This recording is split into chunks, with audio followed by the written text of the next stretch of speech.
Hello, everyone. Welcome to the Horror Room. I'm Travis Bruce, and today we're doing another Women of Horror Spotlight. Today I have with us, she's a director, and she has a new film out right now. There's an Indiegogo for it, and it's called Wicked Weave.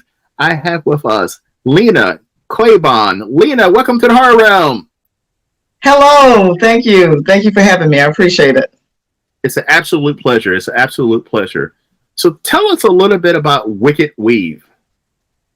Okay, so the premise, the log line is that it's about a girl who is killed by her ex-boyfriend and actually comes back to possess another young woman through her hair to get her to carry out revenge on the ex-boyfriend. Hence, Wicked Weave. So, by the way, I love the title. I love the title, Wicked Weave. So I can go into it if you want. Sure. Okay. So what's going on is that there is a black market business happening in South Central LA where this cosmetologist is cutting the hair off the heads of dead people and selling the hair to local beauty supply stores. So our main character, Diana, comes along, buys some hair for her weave, takes it to a salon, gets the weave put in, but what she doesn't know is the hair belonged to a young lady who was just killed by her ex-boyfriend, Shaletta. So Shaletta comes back to possess Diana through her hair to get her to carry out revenge on the ex-boyfriend. So that's basically it in a nutshell. Jeez.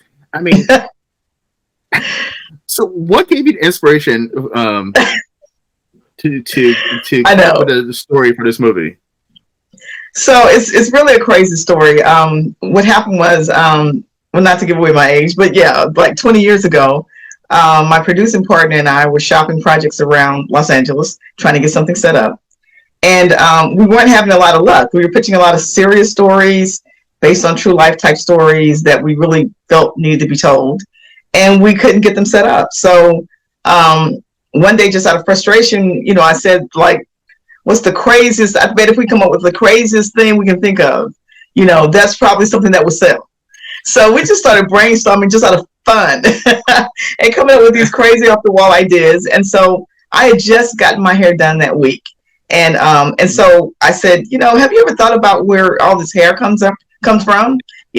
Salons are doing weaves like all day long, every day across the nation, across the world. It's like there's a lot of hair. Yeah, and I'm like, where does all this hair really come from? So, I was like, wouldn't it be funny if we were actually all walking around with dead people's hair on our heads? And so we laughed about it at that time. But, over the course of the next few months, I kind of thought about it and it started percolating. And I came up with a storyline and then eventually wrote the screenplay. And I was like, what? This might be something. So sure enough, we took it out and people were interested. We ended up getting producers involved and investors and even had actresses attached at one point. But little by little, everybody fell out, because, they couldn't come up with the money that they promised and all this kind of stuff. So after a while, I got a little frustrated with it. I put it on the shelf and went on and did some other projects. And every now and then I would come back to it and shop it a little bit more and, experience the same stuff. And so eventually I just, put it away for good and I was done with it. I wasn't even going to do it anymore. And then just recently, though, a friend of mine kind of talked me into picking it up again. And I said, okay, well, if I do it this time, I'm going to do it myself. I'm just going to put together a team. We'll raise the money and we'll just produce it, ourselves. So that's what's going on right now. We're running the Indigo campaign. It just started, Indiegogo rather. It just started a couple weeks ago. We only have another, I think 20 days on it. So, we're hoping that people come out and actually go on the platform and support us and, help us to finally get it on the screen. Yes. Here's a slogan. I'm gonna give you a slogan that I think would be great for this movie. I know you probably got one, but think about this. If you thought you're losing your edges is the big issue, it should be something with edges in it, right? Edges? Yeah, because it's a big thing. Yeah. Shouldn't that be like in the slogan? I like that. Yes. But it's an interesting concept because, like, when I came across your movie, I was like, Wicked weave. What is that? Like, I was like, let me message her. I need to get her on my show as soon as possible. Like, what is this? This sounds amazing. Well, that's funny because we are getting a lot of buzz, a lot of publicity. You know, people are like, you know, kind of, you know, rallying around it because, especially Black women, because, you know, hair is a big deal, you know, in the Black community right now. Like, everybody has weaves, everybody has, you know, braids or crochet or, you know, just all kinds of different styles, but it's all weaved hair. So, so yeah, like, people are jumping on board and they're like, oh my God, we can weave. Oh my God, I got to see that.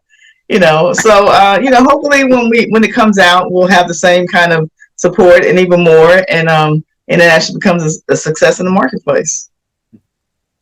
It's crazy. So I'm showing my age because I was born in the 80s. But I remember in the 90s, like,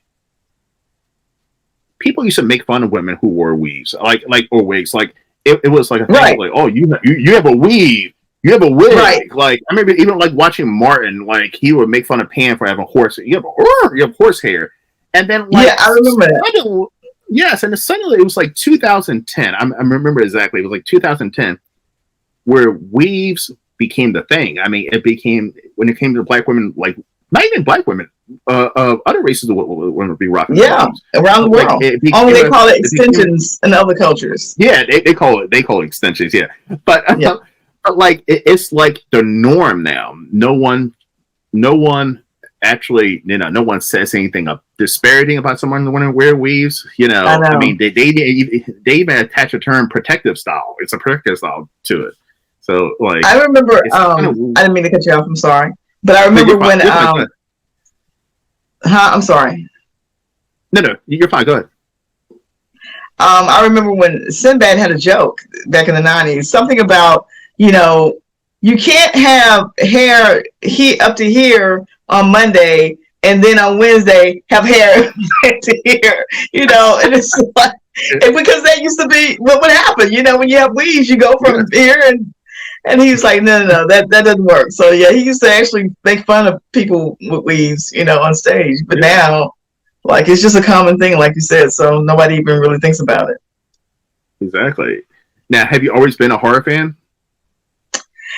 You know what? The honest truth is, I was not until I hate to say this because I don't want to alienate the horror fans. I wasn't until I wrote one, and then I became a fan. It's funny. I mean, I remember what happened was when I was very young. I watched. Remember Carrie? I don't know if that was before your time. Okay. Mm-hmm. But that movie just had a profound effect on me. It scared the hell out of me.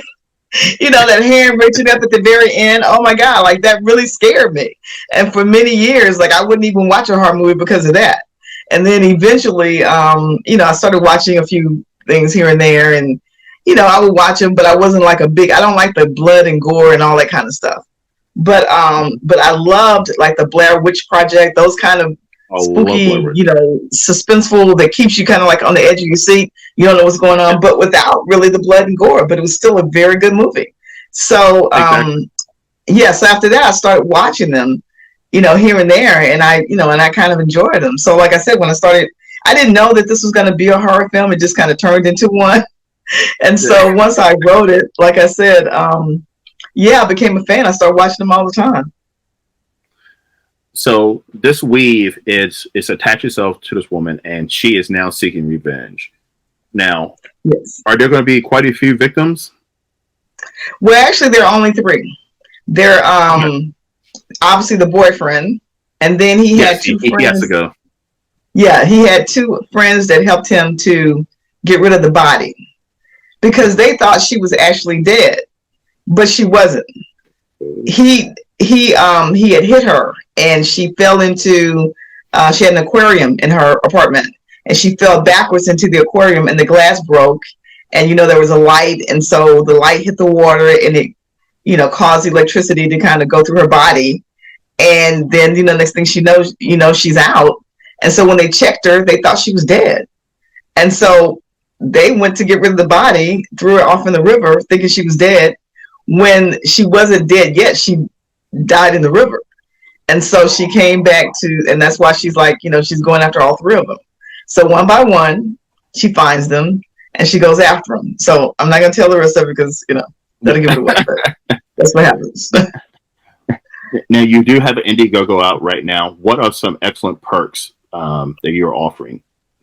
Oh wow, we're offering everything from digital posters of the final poster with the actresses and actors on it, to credits. You can get a thank you credit or a producer credit or co-producer, or you can win a role, actually a cameo role in the film. We've got featured extra roles, and even executive producer credit. So it's a lot to choose from, and I think it's a little bit of something for everybody. Amazing. Now, are you going to film this movie in California? No, actually, I'm originally from Louisiana, so I'm back in Louisiana right now, and my plan is to film it here in North Louisiana. Okay. Mm-hmm. There's a lot of studio space going on over in Shreveport. I don't know if you've heard of that, but 50 Cent actually bought a studio in Shreveport. Now, I don't know if we're going to be able to get any space or not, but if we could, that would be great. So, so we're planning on shooting somewhere off in there, and hopefully maybe hooking up some space from 50. We'll see how that goes. Now, it's an amazing time right now, especially for indie filmmakers, because like a couple of years ago, it was the equipment was expensive. There was no there was no crowdfunding. Right. And it wasn't as easy to get your films up on streaming services like Tubi. But now, right. I mean, it's an amazing time right now for filmmakers, because, if you have an idea and you have, something creative that people want to watch, you can get it up on the streaming service for pretty inexpensive. Yeah. And a lot of people are doing it that way now. And, 20 years ago, the reason we had to wait on producers and investors and stuff is because it was so expensive, because we had to shoot on film. Well, now you don't have to shoot on film. And the cameras are really good. I mean, these, some of these red cameras, and, like a lot of these, the latest ones that are out right now look exactly like film, almost. I mean, you really can't tell that much of a difference. So, so now it's a good time to start to be able to shoot very cheaply. You can get a crew to work, for a certain percentage, and, maybe back in and, half of their salary or something like that. And, it's a lot of people who are willing to work just to get the credits, so, I try to pay, and I don't like, taking advantage of people. So I try to pay everybody, but, when it's a small, low budget film, they understand that. And some people want to work just to keep working, so you can always get together a crew to put something together, and then, figure out how to compensate them all later on. But it's a very interesting time to be a filmmaker. And like you said, with the streaming platforms out there, it's very easy to get something done and put it out to the world, and then, let the world decide whether or not it's going to be a success or not. But at least you got it out there, as opposed to just sitting waiting on somebody to give you an opportunity. I agree. And I am telling you something right now. So I interview a lot of filmmakers. I see a lot of projects. Right. Wicked Weed is going to kill it on fucking Tubi. It really is. It's going to kill it on. I don't think so. I know so. It would kill it. It would kill it on Tubi, because Tubi has a huge Black audience. Like, it has a huge Black audience. And like, one of my first interviews I did was a Black woman filmmaker, and she did a horror movie that was called Tiffany Doll, and and that movie like blew up. It blew up, and it was a Black sex doll thing that walked around. But like, yeah, like Black people love Tubi. We love Black horror movie. We fucking love Tubi. I hate to say that. And it's not even because of the quality either. Like, we just love watching campy B movie, low budget Black movies, and like, especially if you get some killing in it and a fucking killing weave.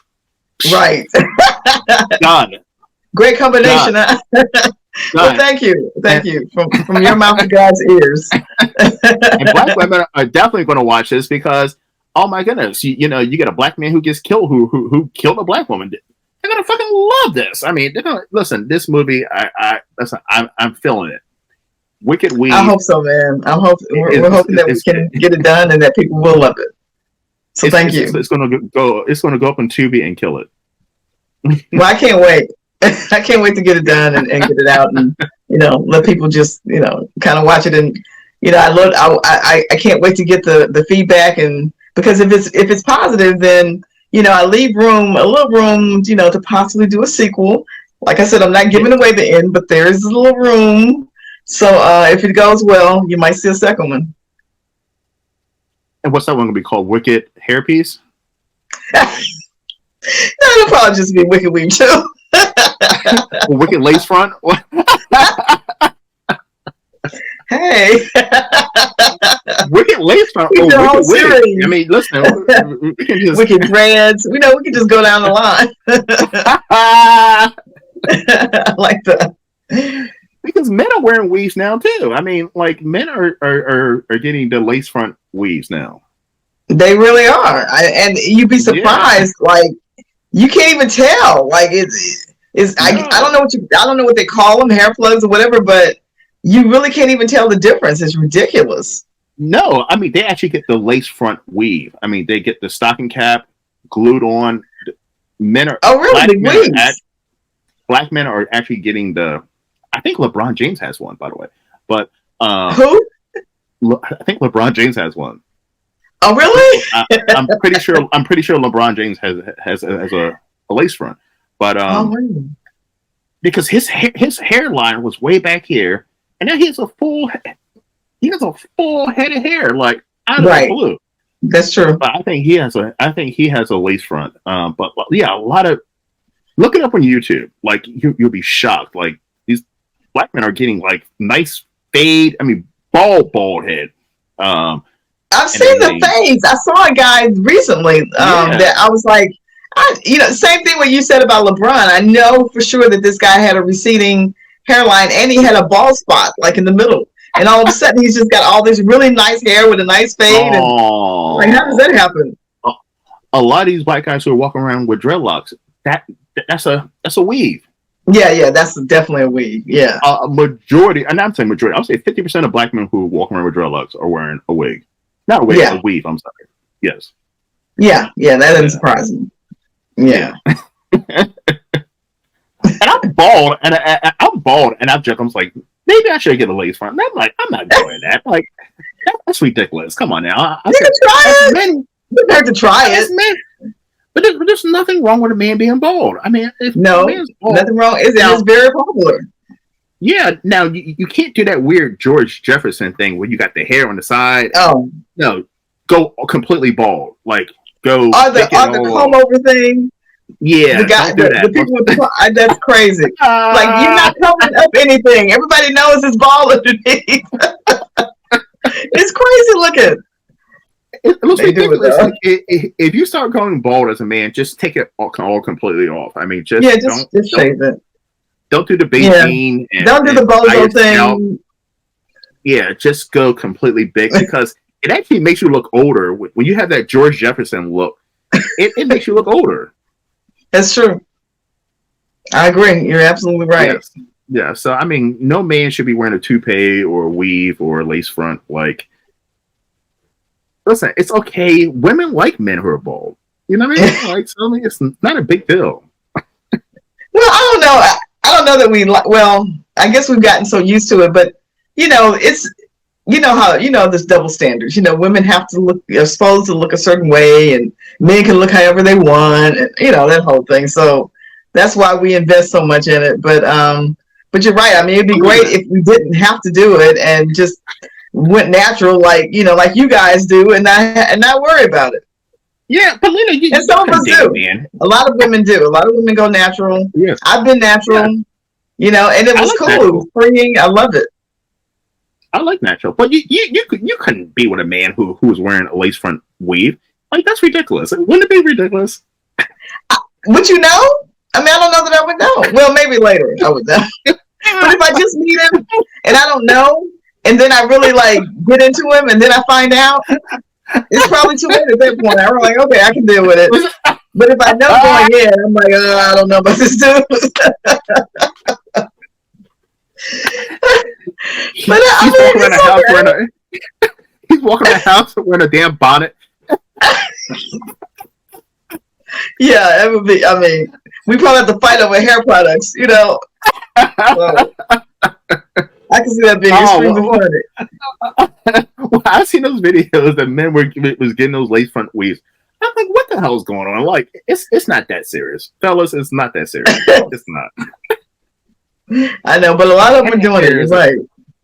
It's a lot of them, and I know a lot of like my black male friends who have dreads, and I'm telling you, they're weaves. They're not, because they go from short hair one day, and then 2 weeks later they got a long. Yeah, dreads don't grow that quickly. No, yeah. That's years. That's years of dedication. Years. Yes, we're right. Yeah. Yeah. All right. Lena, where can everyone find you? Well, you can find me on Facebook under my name, Lena, Lena Claybon, Clay, B is in boy, O-N.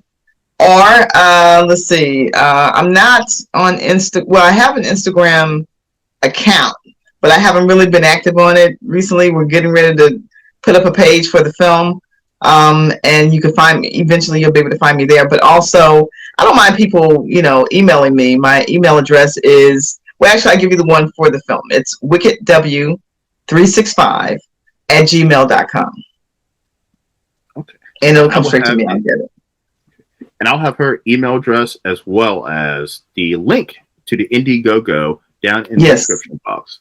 So definitely, listen, everyone, support this movie. I want to see Wicked Weave, and I want to see lace front. Look at lace front and look at the hairpiece. Let's just keep the shit going.